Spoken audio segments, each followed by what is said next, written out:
Kansas City, Missouri. January 9th, 1970. 2:47 p.m. Special Agent William Ousley sat in an unmarked FBI surveillance van parked 3 blocks from a nondescript tavern at 3740 Independence Avenue. He wore headphones connected to a reel-to-reel tape recorder, listening to a payphone inside the establishment locals called The Trap. For 6 months, the FBI had monitored this phone, recording hundreds of hours of mundane conversations, dinner plans, family gossip, baseball scores. Then Nick Civella picked up the receiver. Ousley recognized the voice immediately. Calm, measured, careful. Civella never said anything directly incriminating on phones. He'd survived decades in organized crime by assuming every conversation was recorded. But today was different. Today, the biggest sporting event in Kansas City history was happening in 2 days, and the mob's bookmaking operation was hemorrhaging money. Civella's voice came through the headphones. "What's the situation with the unmatched action?" The response? "We're sitting on 47 large that we can't lay off. Everyone in this town is betting the Chiefs. Nobody wants Minnesota."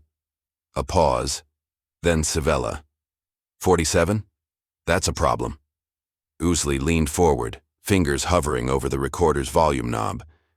He understood immediately what he was hearing. This wasn't just another gambling conversation. This was a direct connection between Kansas City's untouchable mob boss and an illegal operation generating millions of dollars annually. This was the break the FBI had been hunting for 7 years. He let the tape roll. To understand why that phone call mattered, you need to understand what the Kansas City Chiefs meant to a city that had spent decades being ignored by the rest of America. Kansas City in 1970 was a city with an inferiority complex, smaller than Chicago, less glamorous than Los Angeles, overlooked by New York. The professional sports franchises that called Kansas City home, the Chiefs in football, the Royals in baseball, the Kings in basketball, represented something deeper than athletic competition. They represented legitimacy, national attention, proof that Kansas City belonged in conversations about American cities that mattered. The American Football League Chiefs had won their conference and earned the right to face the National Football League's Minnesota Vikings in Super Bowl IV, scheduled for January 11, 1970 at Tulane Stadium in New Orleans. It was only the 4th Super Bowl ever played, and the AFL had lost the previous 2 championships badly. Most sports writers predicted another blowout. Vegas oddsmakers made Minnesota a 12-point favorite. Kansas City didn't care what Vegas thought. The city went insane with Chiefs fever. Businesses closed early so employees could watch playoff games. Downtown buildings hung massive banners. Radio stations played fight songs continuously. Mayor Ilis Davis declared an unofficial city holiday for the day of the Super Bowl. This wasn't just football. It was civic pride, regional identity, proof that a Midwest city could compete with the coastal elites. And when Kansas City residents wanted to put their money where their pride was, they called their bookies. Nicholas Civella ran the most sophisticated illegal gambling operation in the Midwest. Born in Kansas City in 1912, Nick had built his criminal empire carefully over 4 decades. Unlike the flashy East Coast mobsters who attracted attention and prison sentences, Civella operated invisibly. He controlled bookmaking operations across Missouri and Kansas. He owned pieces of legitimate businesses that laundered gambling proceeds.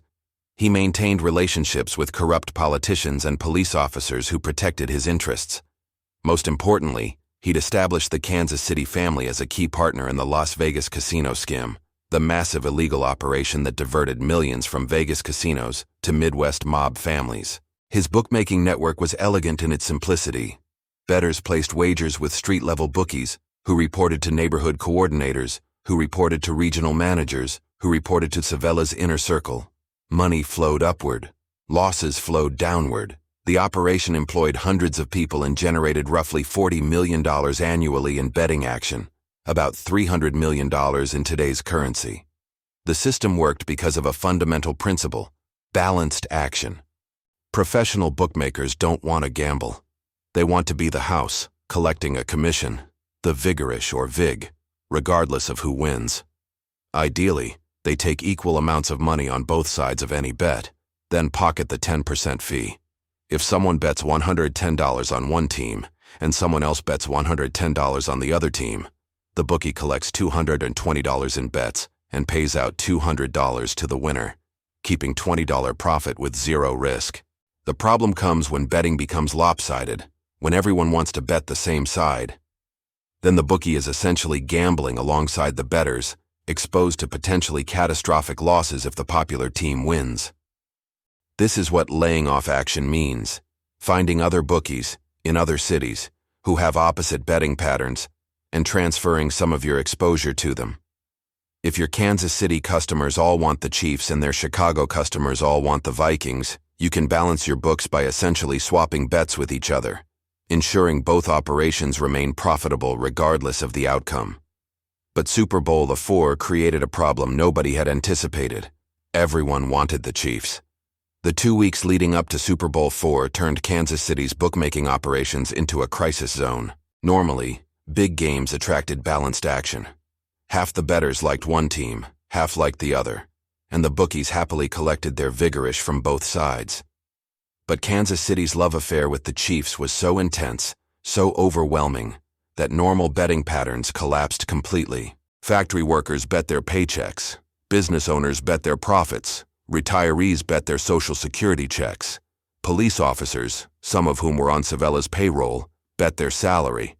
Everyone was betting the Chiefs, often against the point spread, convinced that Kansas City wouldn't just win, but would dominate Minnesota. By early January, just days before the Super Bowl, Civella's bookmaking operation faced massive exposure on Chiefs bets, with almost no matching Minnesota action to offset it. They tried desperately to lay off the exposure to Chicago, Detroit, and Milwaukee bookmakers. But even there, nobody wanted Minnesota. The Vikings weren't a popular betting choice anywhere. Civella's lieutenant started refusing action, telling bettors they couldn't take any more Chiefs bets. This was terrible for business. Angry customers who couldn't place bets might find other bookies, breaking the loyalty relationships that kept the operation profitable long-term. But accepting more lopsided action would be catastrophic if the Chiefs actually won.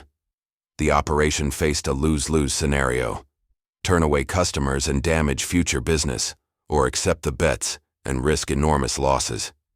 Nick Civella needed to know exactly how bad the exposure was, so he picked up the phone at the Trap. The Trap was a small tavern on Independence Avenue, an unassuming neighborhood bar that served as Civella's de facto office. He held court there most afternoons, meeting with associates, settling disputes, making decisions about the empire he'd spent decades building. The FBI knew about the Trap. They'd photographed everyone who entered. They'd interviewed the owner multiple times. They'd attempted to plant informants. In 1969, they did something more sophisticated. They got a federal court order to wiretap the payphone. The technology was primitive by modern standards. FBI agents had to physically install recording equipment, run wires to a remote monitoring location, and manually change tape reels every few hours. The audio quality was poor, filled with static, background noise, and conversations cut off mid-sentence when tapes ran out. But it worked. For months, the wiretap produced mostly useless intelligence. Civella rarely used the payphone, and when he did, he spoke in careful code that revealed nothing actionable. His associates were similarly cautious. The FBI heard plenty of conversations about friends and that thing and vague references to situations, but nothing a prosecutor could use in court. Until Super Bowl week. The pressure of massive unmatched bets made everyone sloppy. The sheer urgency of the situation, the Super Bowl was 2 days away, meant conversations needed to happen quickly, clearly, without the usual careful obfuscation. And Civella needed information from multiple sources simultaneously, which required phone calls rather than face-to-face meetings. On January 9, 1970, Nick Civella made several calls from the Trap's payphone. The FBI recorded all of them. In one conversation, Civella asked about the total exposure. "What's the situation with the unmatched action?" His lieutenant responded, "We're sitting on 47 large that we can't lay off." $47,000. It represented just one slice of the operation's total exposure. One bookmaker's imbalance, one problem among many across the network. But it was specific, quantifiable, and directly tied to Civella's personal involvement in managing the crisis. In another call, Civella discussed potential options. If we take more action and they win, we're looking at serious losses. If we turn people away, we lose customers permanently. In a third conversation, he gave specific instructions. Keep taking the bets. We can't appear weak. If the Chiefs win, we take the hit and make it back over the season. Each conversation was brief, professional, and completely illegal. More importantly, each conversation directly connected Nick Civella, the careful, cautious mob boss who'd avoided prosecution for decades, to the daily operations of an illegal gambling enterprise. The FBI finally had evidence that could survive a courtroom challenge. They had his voice, his words, his involvement in specific criminal decisions. They had him. January 11th, 1970, 2:30 p.m. Central Time. Tulane Stadium, New Orleans. The Kansas City Chiefs kicked off against the Minnesota Vikings in front of 80,562 fans and millions watching on television. The game wasn't close. Kansas City dominated from the opening drive, dismantling Minnesota's defense with a precision passing attack led by quarterback Len Dawson. The Chiefs won 23-7, covering the 12-point spread easily and shocking the football world. In Kansas City, the city erupted. Downtown streets filled with celebrating fans. Car horns honked continuously. Bars ran out of beer. It was the greatest moment in Kansas City sports history. Validation, legitimacy, proof that the heartland could compete with anyone. In Nick Civella's world, it was a disaster. The mob's bookmaking operation absorbed substantial losses across its entire network. The $47,000 Civella had discussed on the wiretap was just one bookmaker's exposure. Multiply that across dozens of operations throughout Kansas City, and the total damage became staggering. It was a manageable loss for an operation generating tens of millions annually, but it hurt. More importantly, it exposed a fundamental vulnerability. The mob's power came from seeming invincible, from always winning, from being the house that never lost. Significant losses on one game made them look human, vulnerable, beatable. Civella absorbed the loss without complaint. He understood that this was part of the business. Sometimes you win, sometimes you lose, and you move forward professionally. Within weeks, the bookmaking operation was back to normal operations, the Super Bowl losses already being recouped through the usual daily grind of sports betting and numbers operations. What Civella didn't know was that the FBI had recorded everything. The federal investigation into Kansas City organized crime had been building for years. The FBI's Kansas City field office, led by Special Agent in Charge Richard Powers, had identified Civella as the primary target in the early 1960s, but proving his involvement in specific crimes was nearly impossible. Civella never personally committed violence. He never handled drugs. He rarely touched money directly. He operated through multiple layers of insulation, giving orders that were interpreted and executed by subordinates who took all the legal risk.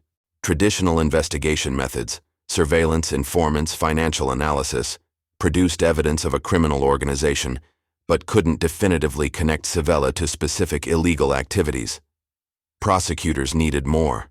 They needed his voice, his words, his direct involvement. The wiretap provided exactly that. Over 18 months, from late 1969 through mid-1971, the FBI recorded hundreds of conversations from the trap's payphone. Most were useless. But scattered throughout the tapes were moments of clarity.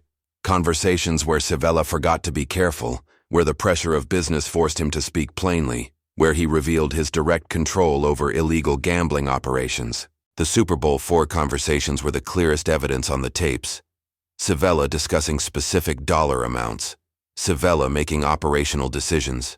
Civella worried about losses and exposure and how to manage a massive illegal betting operation. No code words, no ambiguity. Just the boss of Kansas City's Mafia family openly discussing how to handle $47,000 in illegal sports bets that couldn't be laid off.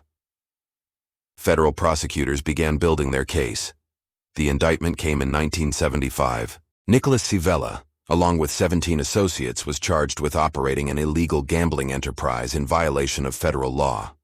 The charges detailed a massive bookmaking operation spanning multiple states, involving hundreds of participants, generating millions in illegal revenue. The evidence included financial records, witness testimony, surveillance photographs, and, most damagingly, the wiretap recordings from the trap. The trial began in Kansas City Federal Court in October 1976.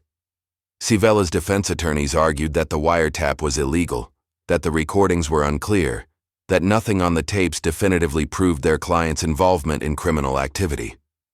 They painted Civella as a legitimate businessman who happened to socialize with unsavory characters, but was not himself a criminal. Then prosecutors played the Super Bowl IV recordings. The jury heard Nick Civella's voice discussing $47,000 in unmatched bets. They heard him making decisions about accepting more action, despite enormous exposure. They heard him calculating losses and strategizing about how to recover financially. The recordings were clear, unambiguous, and utterly damning. On February 18, 1977, the jury convicted Nicholas Civella of operating an illegal gambling enterprise. He was sentenced to 4 years in federal prison and fined $50,000. It was the first time Civella had been convicted of a major federal crime in his entire criminal career. He was 65 years old. The man who'd built Kansas City's most sophisticated criminal organization, who'd survived decades of law enforcement scrutiny, who'd partnered with the national Mafia to skim millions from Las Vegas casinos, was finally brought down by a phone call about a football game. The Super Bowl IV case was just the beginning of Nick Civella's legal problems. While serving his gambling sentence, federal prosecutors continued investigating his involvement in the Las Vegas casino skim. That investigation, years in development, eventually produced evidence that the Kansas City mob had skimmed approximately $2 million from the Tropicana casino alone between 1975 and 1979. Multiple Midwest crime families were involved, dividing the proceeds through carefully structured payoffs and money laundering operations. In 1981, Civella was indicted again, this time on RICO charges related to the Vegas skim. The trial exposed the entire structure of the operation, how money was skimmed before being counted, how it was transported to Kansas City in locked briefcases, how it was distributed to various crime families, how legitimate businesses were used to launder the proceeds. Civella was convicted again in 1983 and sentenced to additional prison time. His health, already deteriorating, collapsed under the stress of prosecution and imprisonment. He was released briefly due to medical issues, then returned to custody. By this point, the organization he'd built was falling apart. Key lieutenants were turning informant, federal agents were dismantling operations systematically, and younger family members lacked the discipline and sophistication that had kept Civella successful for so long. Nicholas Civella died on March 12, 1983, at age 71. His funeral was small, quiet, attended by family and a handful of old associates who hadn't been indicted yet. The Kansas City crime family he'd led for nearly 40 years was effectively finished. Federal prosecutions continued for several more years, picking apart what remained of the organization. The empire that survived Charles Bonaggio's assassination, that weathered the Kefauver hearings, that prospered through decades of law enforcement pressure, finally collapsed because Nick Civella picked up a phone and talked about football bets. Special Agent William Usley, the FBI agent who monitored the wiretap that day in January 1970, spent 30 years investigating Kansas City organized crime. He retired in 1995, having participated in dozens of prosecutions that dismantled the Civella organization piece by piece. In interviews years later, he was asked which case mattered most to the FBI's campaign against the Kansas City mob. "The gambling case from Super Bowl IV," he said without hesitation. "That was the first domino. Once we proved we could get Nick on tape, could connect him directly to illegal operations, could make charges stick in court, that changed everything. It showed he wasn't untouchable, it gave us a template for future prosecutions. And it started his legal problems that eventually brought down the whole organization. The irony wasn't lost on anyone involved. Kansas City's greatest sports moment, the Chiefs' shocking Super Bowl victory, was also the beginning of the end for Kansas City's most powerful criminal organization. The same civic pride that made everyone bet on the Chiefs created the crisis that forced Civella to use the phone that was being monitored by federal agents who'd been waiting years for exactly that kind of mistake. The mob always taught, never use phones, never talk business where you can be overheard. Never let anyone record you doing anything illegal. Nick Civella had followed these rules meticulously for 40 years. Then Kansas City played in the Super Bowl, and everything he'd built depended on knowing exactly how exposed his bookmaking operation was. And there wasn't time for caution, wasn't time for face-to-face meetings, wasn't time for careful code words that protected him from prosecution. There was only time for one phone call. One clear, unambiguous, completely illegal conversation about $47,000 in unmatched football bets. That was enough. Today, Super Bowl IV is remembered as one of the greatest upsets in championship history. The Chiefs' victory validated the AFL, proved the Midwest could compete with anyone, and started a football dynasty that made Kansas City nationally relevant for the first time in decades. But for the FBI agents who'd spent years building a case against Nick Civella, for the prosecutors who finally convicted him, for the law enforcement community that had watched Kansas City's mob operate with impunity for generations, Super Bowl IV means something different. It means the game that broke the mob. It means the moment when civic pride overwhelmed criminal caution. It means the Chiefs won on the field, and the FBI won in the courtroom, and Nick Civella lost both. The wiretap recordings from the trap still exist, stored in federal archives as evidence in one of the most successful organized crime prosecutions in American history. The audio quality is poor, degraded by decades of storage. But Civella's voice is still audible, still asking about unmatched action, still making the calculation that would eventually cost him his freedom, his empire, and his legacy. $47,000 in bad bets, one phone call, the end of an era.